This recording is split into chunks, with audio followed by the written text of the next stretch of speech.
Dad clapped his hands as if we'd all just won the lottery. "Pack your bags, boys. We're going to Canada. A real family trip." I blinked at him from the couch. "A trip in the middle of the semester?" He grinned. "You've been buried in books too long, Ethan. You need air." "Right," I muttered. "Fresh Canadian air." Ryan leaned against the wall, smirking. "Don't sound too excited, little brother. Maybe the cold will unfreeze your personality." I rolled my eyes. "And maybe it'll shut you up." Lena, standing behind Dad, placed a hand on his shoulder. Her smile was too polished, like she was posing for a commercial. "It'll be fun, Ethan, a family getaway." "We all need it," I didn't respond. I'd stopped believing her family speeches months ago. Sophie, Ryan's girlfriend, looked up from her phone. "Wait, Canada? Are you serious?" Ryan wrapped an arm around her. "Yeah, babe. Cabin in the mountains. Snow, fire, hot chocolate, you and me." "And your family," I interrupted. She laughed softly. "That too." On the flight, I sat by the window trying not to listen to them talk. Ryan told jokes. Lena laughed too hard. Dad read a business report. Sophie leaned across the aisle. "Hey, you okay? You've barely said a word." "I'm fine," I said. "You don't sound fine. I'm just not big on group vacations." She smiled, kind and curious. "Then maybe I'll make it less painful for you." For the first time that day, I smiled back. Ryan noticed. "Careful, Ethan. She flirts when she's bored." "Don't start," Sophie warned him. "Just saying," Ryan chuckled. "He's not my type, don't worry." "Good," I said quietly. "I'd hate to compete." Lena glanced at me from across the aisle. "Ethan, don't be rude. I looked out the window. Clouds stretched forever. I wondered if silence could drown out family noise." When we landed, the cold slapped my face like reality. Dad rented a car big enough for 5 and loaded the bags himself. He was smiling again, pretending we were normal. Ryan threw an arm around him. "You're not driving, old man." "I've got this," Dad laughed. "You just want control of the music." "Exactly."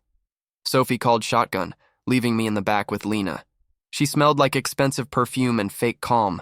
She turned to me. "You look pale, honey. Are you nervous about flying?" "No, about pretending we're happy."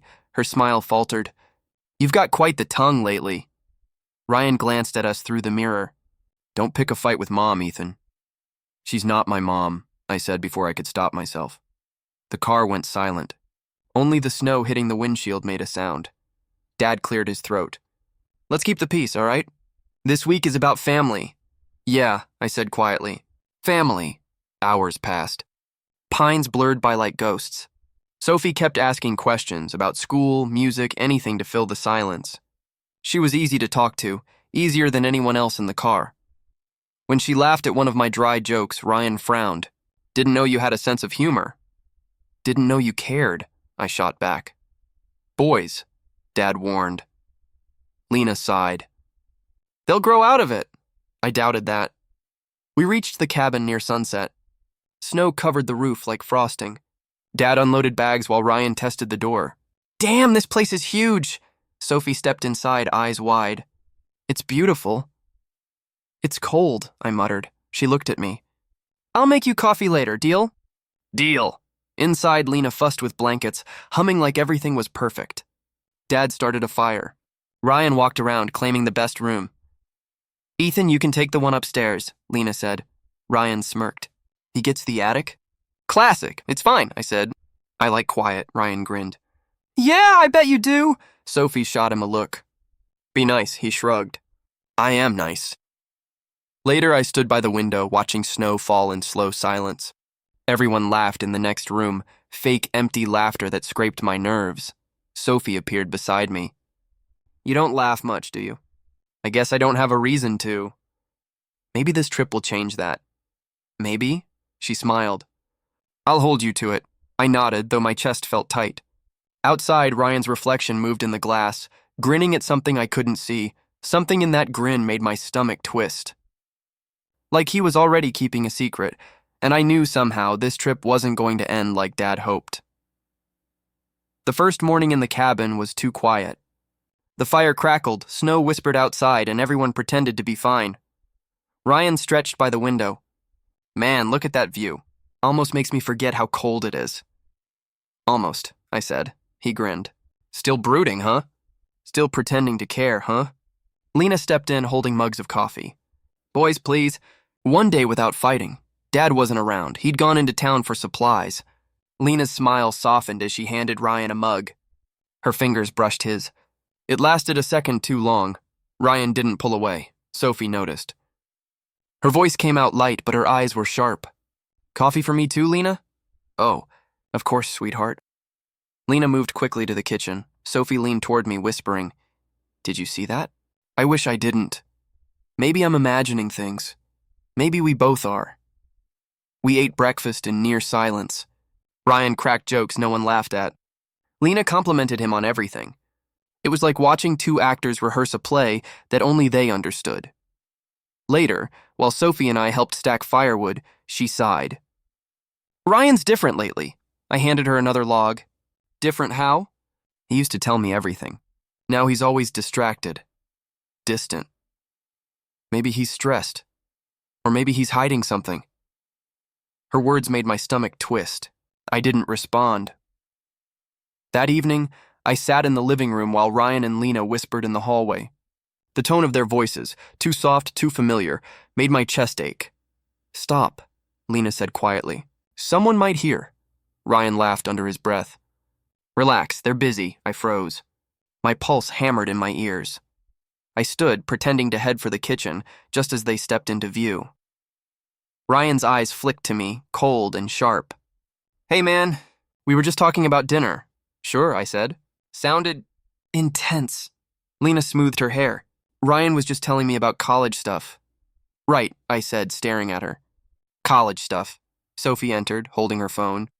Did I miss something? Nope, Ryan said quickly. Just planning the night? Great, she said, forcing a smile. Then let's actually enjoy it. Dinner was a slow disaster. Ryan told stories that no one listened to. Lena laughed too loudly.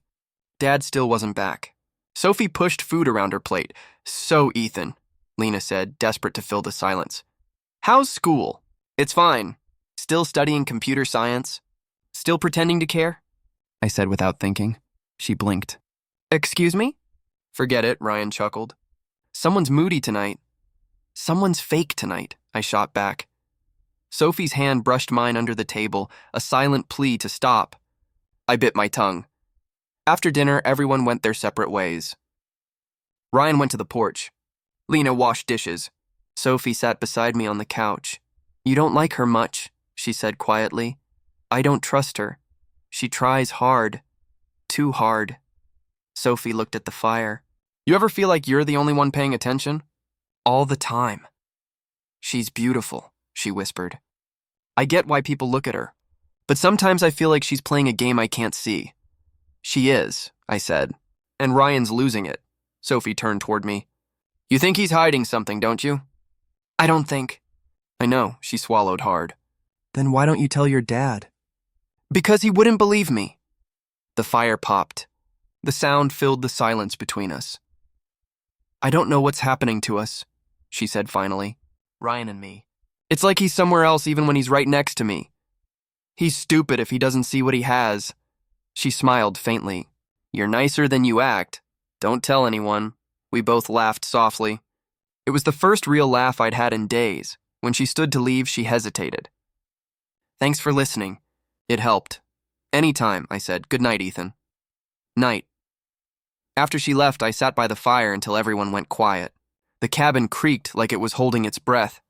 I went upstairs, but the uneasy silence wouldn't let me sleep. Then I heard footsteps in the hallway. Light. Careful. I got up, opened my door a crack. Lena. She moved quickly toward Ryan's room, glancing over her shoulder once. She wore a robe, her hair loose, the door opened. Ryan's voice low. You shouldn't be here. Her reply was almost a whisper. I couldn't sleep. The door shut. I stepped back. Heart pounding. I wanted to believe I'd imagined it, but I couldn't. My mind kept replaying the sound of her voice, the way he'd smiled that morning. I sat on the edge of my bed staring at the snow outside. It fell slow and heavy, smothering everything beneath it. I wished it could bury what I'd just seen, but the image stayed. Sharp, cold, impossible to forget. And that night, for the first time, I realized something inside this house was breaking. I didn't sleep at all. The clock read 12:37 when I woke up. The cabin was silent except for the wind scraping against the windows. I didn't know what pulled me out of sleep until I heard voices, soft, muffled, familiar. I sat up, listening. Someone laughed quietly downstairs, Ryan's voice and another one. A woman's. I grabbed my jacket and stepped into the hall. The air was cold, sharp.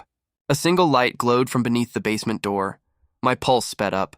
Probably just talking, I whispered to myself. Just talking, but my feet kept moving. The closer I got, the clearer the sounds became. Low whispers, a gasp, a stifled moan. I froze. My stomach twisted. No, it couldn't be. I gripped the railing. Please don't be what I think it is. Then I heard her voice. Lena. I felt the blood drain from my face. I pushed the door open. The basement light flickered over two bodies tangled together. Ryan and Lena, half-dressed, her hands on his shoulders, his mouth against her neck. Time stopped. They both turned. Ryan's face went pale, then red. Ethan, what the hell are you doing? I couldn't speak. My throat locked. Lena gasped and grabbed her robe. Ethan, wait, this isn't... Don't, I said, my voice shaking. Don't talk. Ryan stepped forward, eyes blazing. You weren't supposed to see that. I wish I didn't. Listen, he said quickly. You don't understand. I understand enough. Lena moved toward me, trembling. Please, it's not what it looks like. It looks like my stepmom in my stepbrother's arms, I snapped. So tell me, what's it supposed to look like? She flinched. It was a mistake, Ryan glared at her. Don't say that. Shut up, I said. Both of you. I backed away, hit a shelf, and knocked over a box. The crash echoed. Ryan cursed under his breath. Ethan, calm down. You can't tell Dad. You'll destroy him. You already did. Think about it, he said, stepping closer. You want to break his heart? You want to ruin everything? You ruined it the second you touched her. Lena started crying softly. Ryan, stop, please, he turned on her. You're the one who said you needed me. Don't twist this, she hissed. I'm not twisting anything. Their shouting made the room spin. I couldn't breathe. I pushed past them and ran upstairs. Ethan, wait. Lena's voice cracked behind me. Please! I didn't stop. The front door slammed open and the cold bit into me like knives. I stumbled into the snow, barefoot, shaking. The night sky was black, endless. I kept walking until the cabin lights blurred behind me. My chest hurt. My breath came out in ragged bursts. I felt sick, physically sick. How could they? I fell to my knees in the snow. My hands burned from the cold, but I didn't care. I wanted the frost to numb me, to erase what I'd seen. Footsteps crunched behind me. Ethan! Ryan's voice. Come back inside. I didn't turn. Stay away from me. You don't get it, man. It just happened. We didn't plan. Shut up! I shouted. My voice echoed through the trees. Don't you dare make excuses! He stopped a few feet away, shivering in his t-shirt. If you tell Dad, you'll ruin his life. You'll ruin all of us. I didn't ruin anything. You did. Please, he said. We can fix this, I laughed hollow. Fix this? You think you can fix this? He took a step closer. You're my brother. I'm not your brother, I snapped. Don't call me that. Something in my voice made him freeze. Lena appeared behind him, wrapped in her robe, tears streaking her face. Ethan, please. Let's talk inside. Don't. I stood up, my whole body trembling. Don't say another word. Please, she whispered. I love your father. I didn't mean... Stop lying. She flinched. Ryan clenched his fists. You're overreacting. Overreacting? I stepped toward him. I caught you with my stepmom in the middle of the night, and I'm overreacting? He looked away. You don't understand what she's been through. I don't care. Ethan, Lena started, but I cut her off. You make me sick. The words left my mouth before I could stop them. They hung in the air, heavy and final. Ryan's face twisted. If you tell him, you'll regret it. Are you threatening me? I'm warning you. Don't ruin Dad's life over a mistake. I took a deep breath. No, Ryan, you already did. I turned and walked away. The snow crunched under my feet, cold biting through my skin. Behind me, Lena sobbed. Ryan cursed quietly. I didn't look back. The cabin lights faded until they were nothing but a dim glow behind the trees. I wandered through the dark until I found a small clearing. I sat there, breath clouding in front of me, heart pounding in my ears. Everything I'd tried to hold together shattered in one night. My family, my trust, my sense of safety, gone. I pressed my hands to my face and let the tears fall. They froze before they could reach my chin. The snow kept falling, quiet and relentless. By the time I stumbled back toward the cabin, I wasn't sure if I was angry, broken, or both. All I knew was that nothing would ever be the same again. Morning came too fast. My head throbbed, my eyes burned, and the cabin smelled like coffee and lies. Lena hummed at the stove, flipping pancakes like nothing had happened. "Good morning, sweetheart. You sleep okay?" I stared at her back. "Yeah, great." Ryan sat at the table, scrolling his phone.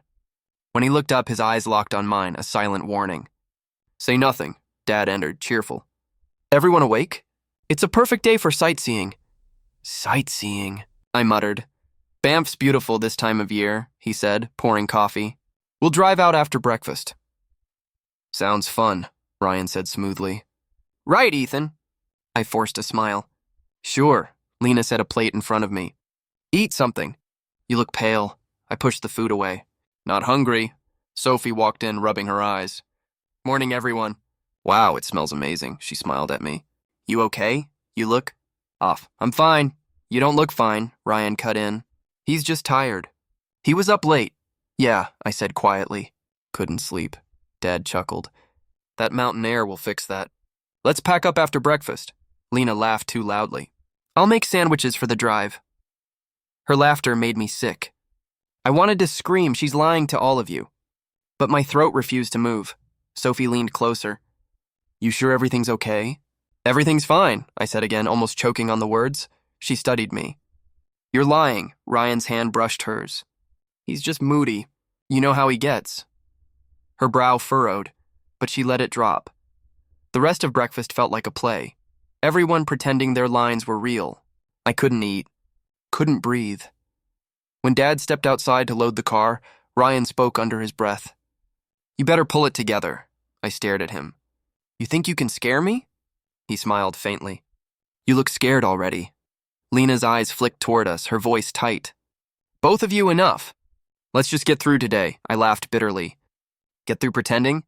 "Ethan," she whispered, "please, don't talk to me." Dad's voice called from outside. "Everything ready?" Ryan straightened. "Coming, Dad!" Then he turned back to me. "Don't ruin this trip." I clenched my fists. "You already did." The drive was quiet. Snow lined the road like untouched glass. Sophie tried to make conversation, but I barely answered. "Ethan," she said softly, "did something happen last night?" "No. Are you sure?" "Positive," she sighed. "You're a terrible liar." Ryan chuckled from the front seat. "He's just socially allergic." "Maybe you should stop talking for me," I said. Dad sighed.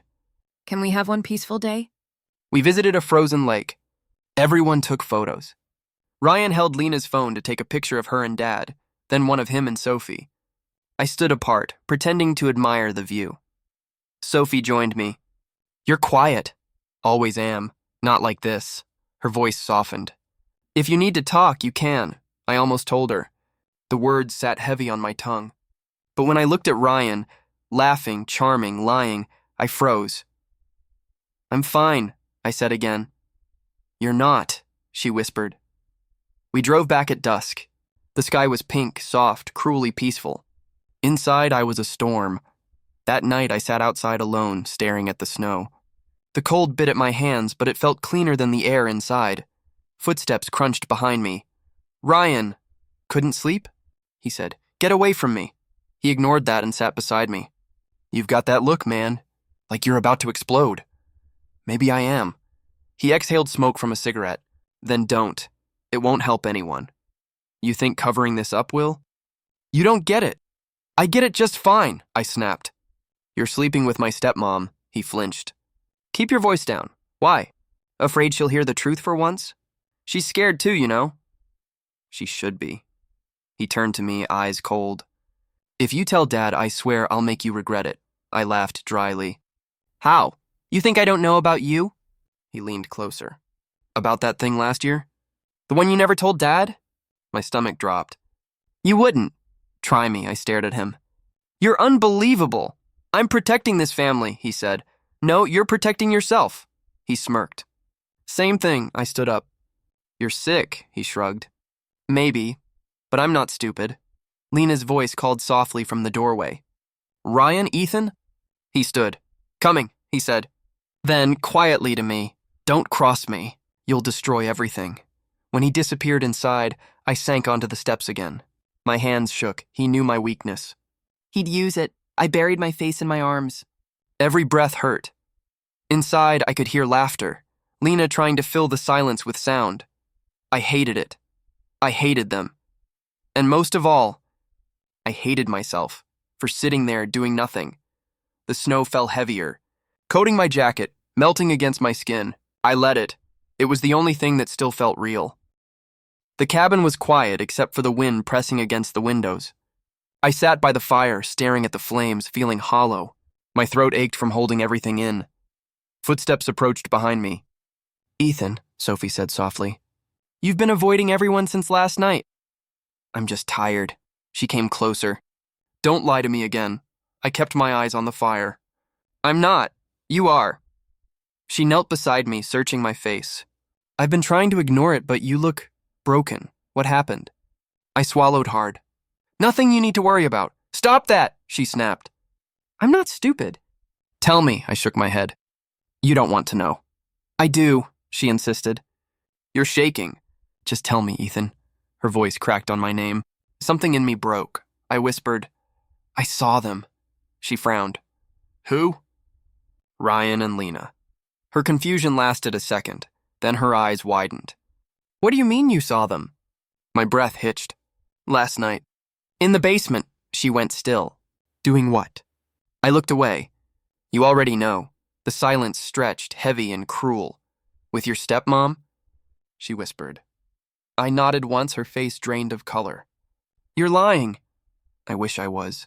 She stumbled back a step, shaking her head. No, he wouldn't. Sophie. Her voice rose.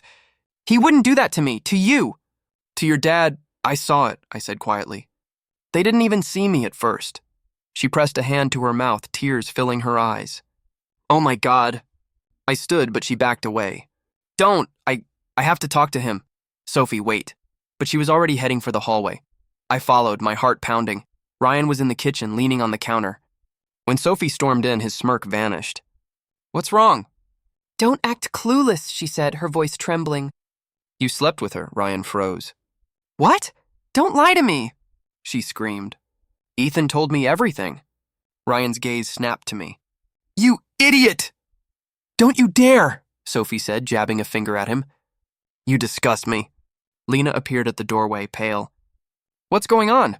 Sophie turned to her. You're unbelievable. Sleeping with your husband's son? Lena's face crumbled. Sophie, please, that's not... Dad's footsteps thundered down the stairs. What the hell is happening here? Ryan started. It's nothing, Dad. Nothing? Sophie shouted. You cheated on me. With her. Dad blinked, confused. Her? With Lena? No one spoke. The silence was deafening.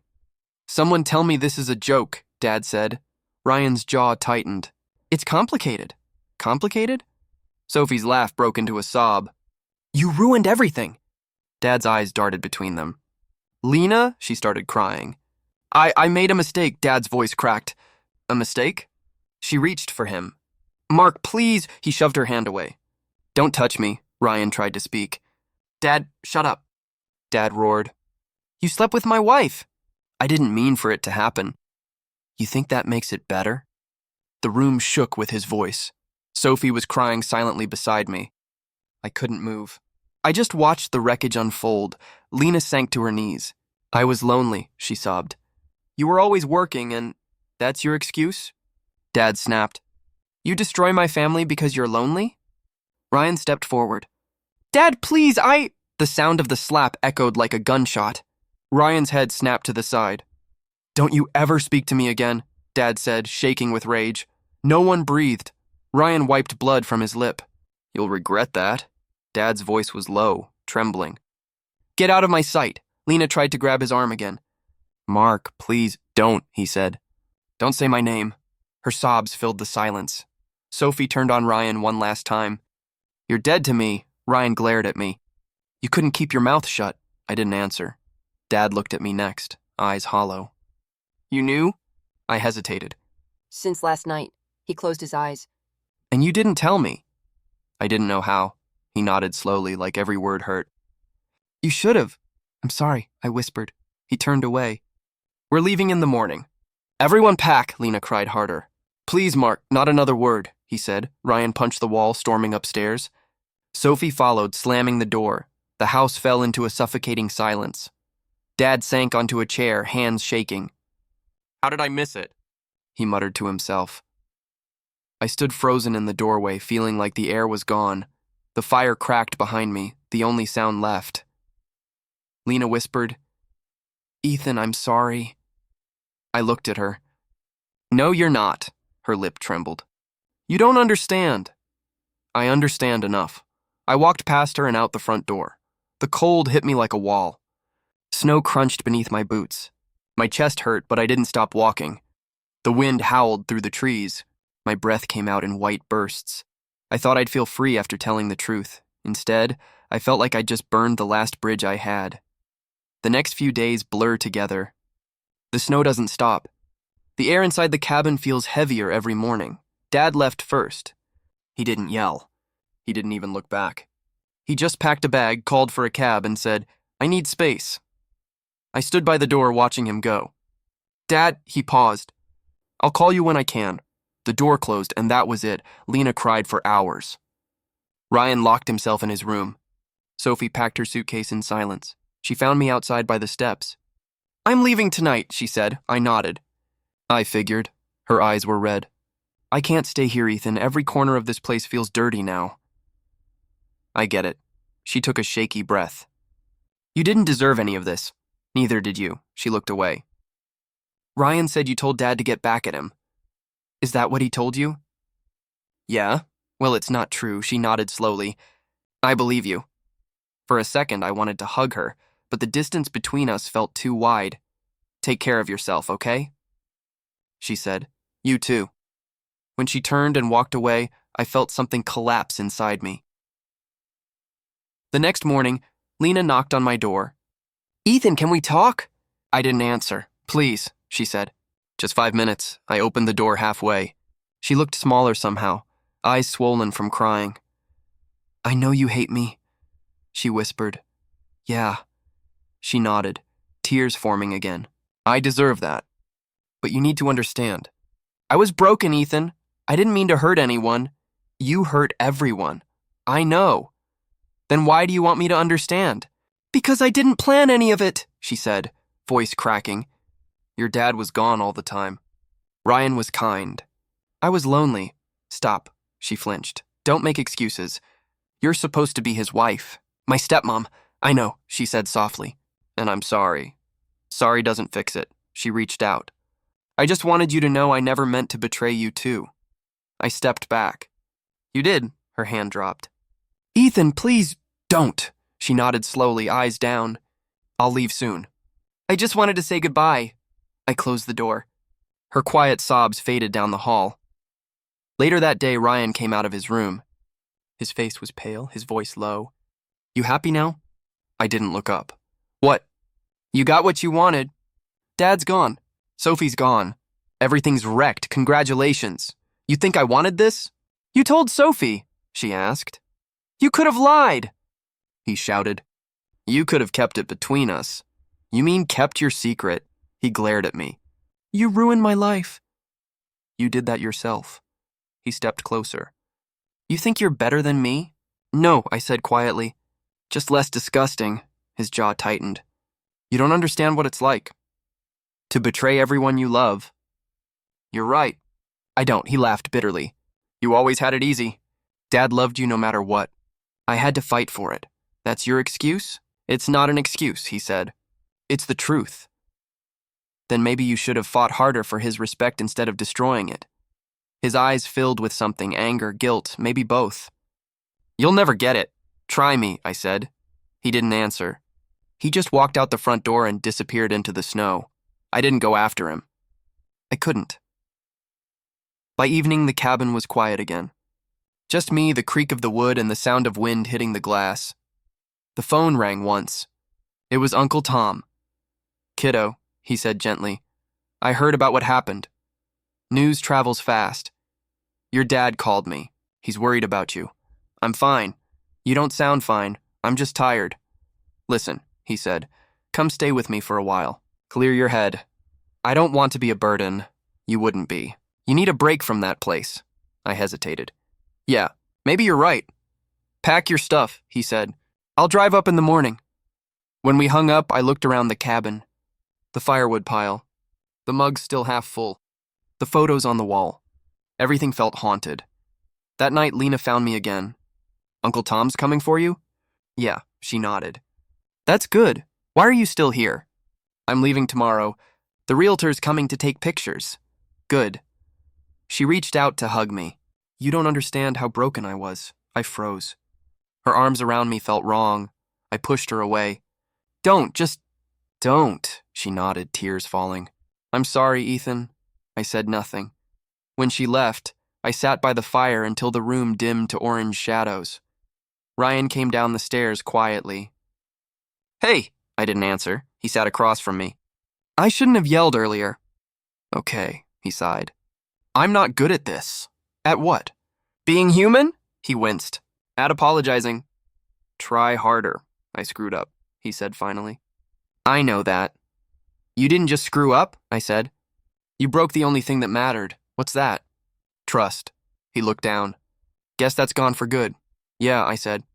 "It is." We sat there in silence as the fire died out, and for the first time I didn't feel angry, just empty. It's been weeks since Canada. The snow back home has already melted, but the cold inside me hasn't. Uncle Tom kept his promise. He let me stay in his spare room until I started therapy. "You can't keep it all bottled up," he said. "Talk to someone professional." So I did. Dr. Hale's office smells like coffee and cedarwood. Her voice is calm, patient, the kind that makes silence feel safe. She smiled gently. "How are you feeling today, Ethan?" I leaned back in the chair. "Tired, physically or emotionally?" "Both," she nodded. "Have you been sleeping?" "Some nights, others." "Not so much. What keeps you up?" I stared at the rug. Memories. The cabin. Their faces. Ryan and Lena? Yeah, she wrote something in her notebook. "You mentioned guilt last time. Can you tell me more about that?" I sighed. I keep thinking maybe I should have stopped it sooner. Or told my dad earlier. Maybe he wouldn't have left if I'd handled it better. "Do you think their actions were your responsibility?" "No, but I was there. I saw it." "I didn't stop it." "Because you were in shock," she said softly. "That's not the same as approval. I know. It's just hard not to replay it," she nodded. "That's trauma. Your mind keeps revisiting the wound to make sense of it." I looked at her. "Is that supposed to help?" "It will," she said. "In time." Silence filled the room again, but it wasn't heavy. Then she asked, "What about your anger? Who are you most angry at?" I hesitated. "All of them. Ryan, Lena, even Dad. Why your father?" He didn't see it. He never sees anything until it's too late. I kept trying to be enough for him, and I never was. "Did you tell him that?" "No. Why not?" "I didn't want to make him feel worse." Dr. Hale leaned forward slightly. "So you protect everyone but yourself?" I let out a weak laugh. "Yeah, seems like it," she smiled. "You can't heal if you're still shielding the people who hurt you." I didn't have an answer for that. When the session ended, I stepped outside into the cool afternoon. The sky was gray, but it felt softer somehow. That night, my phone buzzed. A message from Sophie. "Hey, just wanted to check in." "Hope you're okay, my chest tightened." I stared at the screen before replying. "Trying to be, you?" She replied after a minute. "Better. Therapy helps. I'm back home with my parents." "It's quiet here." "Good," I typed. "You deserve peace." "So do you," she sent back. I stared at that message for a while, then set the phone down. The next morning, Dad called. His voice sounded older, rougher. "Ethan, how are you holding up?" "I'm managing."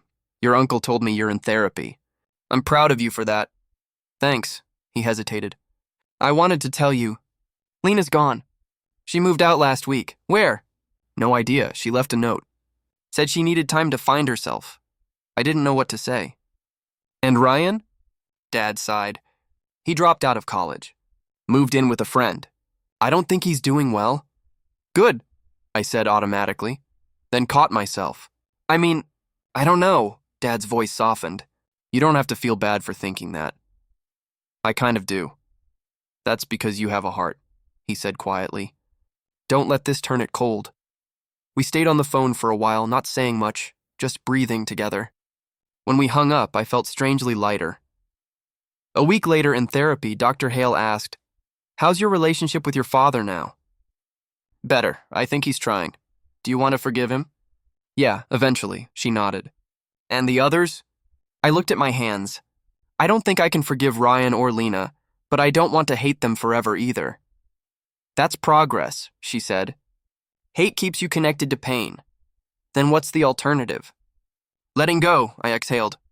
Easier said than done, she smiled gently. Most things worth doing are. For a moment, neither of us spoke. Then I said, "Can I tell you something?" Of course, I took a deep breath. I thought I wanted revenge. I wanted them to suffer like I did. She nodded. And now? I don't care anymore. I just want peace. She wrote something down, then looked at me. That sounds like healing. Doesn't feel like it yet. It will, she said. Healing doesn't feel like fireworks. It feels like quiet mornings. Her words stayed with me long after I left her office. That evening, I walked by the lake near Uncle Tom's house. The water was calm, the sky faintly orange. For once, my thoughts weren't screaming. I pulled out my phone again. Sophie had sent another message. We'll be okay, right? I typed back, yeah, one day we will. For the first time since the trip, I actually believed it. I wasn't expecting to see her again. It was a gray afternoon, the kind that made the city look like an old photograph. I was walking out of a bookstore when someone called my name. Ethan? I turned. Sophie stood there, coat buttoned up, hair shorter, eyes clearer. I froze. Hey, she smiled softly. It's been a while. Yeah, months. Too long, she said. We stood there awkwardly for a moment. The street hummed with traffic, people moving past us like we were invisible. Finally, I said, You look different. Better? She teased. Yeah, stronger. She laughed quietly. Therapy helps. Turns out crying in front of strangers is good for the soul. I smiled. Yeah, I know the feeling. She tilted her head. Coffee? I hesitated, then nodded. Sure. We walked to a small cafe down the block. Inside, it smelled like cinnamon and steam. We sat near the window, so, she said, stirring her drink. How's life treating you? Better than before, I said. I'm still figuring things out. Aren't we all? Yeah, I smiled faintly. You seem at peace. She looked out the window. I think I am, finally. For a long time, I wanted answers. Now I just want peace. That's exactly what I told my therapist a few weeks ago, I said. She grinned. Guess we're in sync. We both laughed, and it didn't feel forced this time. After a pause, she asked, Do you ever think about them? I took a slow breath. Sometimes. Not like before, though, more like shadows I've stopped chasing, she nodded. Same. I used to replay everything, every word. Now I just hope they find whatever they were looking for. Even after all that? She smiled sadly. Hate gets heavy. I'm tired of carrying it. I nodded. Yeah, I was too. We sat in silence for a while, just listening to the clink of cups and low murmurs of other tables. Then she said, Do you talk to your dad? Yeah, I said. He's doing better. He sold the cabin. Good. That place had too many ghosts. Yeah, he's been different, calmer, like he's finally seeing things clearly. She smiled. And you? I'm learning to forgive him. That's huge. It took time. For a while, I blamed him for not noticing. But now I get it. People only see what they're ready to face. She nodded slowly. That's true. We finished our drinks, but neither of us got up. The silence between us was warm now, not heavy. Remember the night it all fell apart? She asked suddenly. I swallowed. Yeah, I thought I'd never recover from that. Same, I said. But here we are, she smiled. Alive, still standing. Barely, I joked. Still counts. We both laughed again. It felt strange, healing maybe. When we finally stood, she looked at me with that quiet steadiness I used to envy. You're doing okay, Ethan, I can see it. Trying to, I said. That's enough. We hugged before leaving. It wasn't the kind of hug that asked for anything, just acknowledgement. Shared survival. As I walked outside, snow had started falling again. Soft, quiet flakes melting on my jacket. That evening, I visited Dad. His apartment was small but warm, filled with the smell of soup and faint music. He smiled when he saw me. You made it. Wouldn't miss it. We ate at the table together. For once, it wasn't awkward. After a while, he said, I've been going to meetings. Trying to deal with the guilt? I know, I said. I'm proud of you, he blinked, surprised. You are? Yeah, I know it wasn't easy, he sighed. I should have protected you better. I looked at him for a long moment. You did your best. That's all I ever wanted. He nodded, eyes shining a little. I love you, son. I love you too, Dad. We sat there quietly, two people trying to rebuild something fragile but real. Later, as I left his apartment, my phone buzzed. A message from Ryan, I'm sorry. You were right. I stared at the screen, my breath catching for a second. I could almost hear his voice, that same mix of guilt and arrogance. For a moment, I thought about replying. Something sharp. Something final. But then I didn't. I locked my phone and slipped it into my pocket. Outside, the snow was heavier now, blanketing everything in white. The streetlights glowed softly through the haze. I stood there, watching my breath fade into the cold air. Some things don't melt, I whispered, but they stop hurting. The wind carried the words away, and for the first time in a long while, I felt light. Not empty, just quiet, the kind of quiet that comes after a storm has finally passed. The lake looks smaller than I remember. Maybe it's me who changed. I stand at the edge, boots sinking into the snow, breath fogging in the sharp air. The cabin is still up the hill, silent and empty. Dad sold it, but I asked the new owners if I could visit. They said yes. The ice stretches across the lake like glass, pale and perfect. I can almost hear echoes. Laughter, arguments, the kind of noise that used to fill this place. I whisper, "Hey." My voice breaks the stillness. It sounds strange, like it doesn't belong here anymore. I step closer to the frozen water and kneel. My reflection stares back, older, calmer. My eyes used to hold so much anger. Now they just look tired but free. You survived, I tell him. The wind answers softly, pushing snow across the ice. I smile a little. Remember that night? I murmur. The yelling, the lies, the way everything cracked apart. The reflection doesn't move, but I do. I breathe. It doesn't own me anymore. I laugh quietly to myself. I used to think revenge would fix it. Or distance. But maybe healing's quieter than that. I hear Sophie's voice in my head. Hate gets heavy. She was right. I don't carry it now. The trees around the lake creak under snow. The whole world feels muted, peaceful. I speak again, softly. I forgive you. All of you. Not because you deserve it, but because I do. A single flake lands on the ice, and I watch it melt against my reflection's cheek. Dad's doing better, I say quietly. He calls every week. He's learning to smile again, I pause. Ryan's somewhere out west. Sent another message last week. I still haven't answered. Maybe one day. The silence doesn't feel lonely. It feels earned. I take off my glove and touch the ice with my fingertips. It's cold but steady, just like me. This place broke me, I whisper. But it also built me. The clouds shift, and light spills over the lake, faint, golden. I close my eyes and breathe it in. For the first time, the cold doesn't sting. It feels honest. When I stand, the snow crunches beneath my boots. I look around one last time, the cabin roof, the mountain line, the frozen water holding pieces of my past. I whisper, "Goodbye." Then I start walking. The air bites, but I don't mind. Each step feels lighter. The world isn't fixed, but I am learning to live with its cracks. At the curve of the path, I stop and look back. The lake shimmers faintly under the gray sky. a mirror to everything I've been through. I smile and say to no one, "The trip that ruined my family gave me back myself." Snow begins to fall, soft and endless, covering my footprints as I move forward. I pull my jacket tighter and whisper to the cold, "The winter's still inside me." But it doesn't hurt anymore, and I keep walking,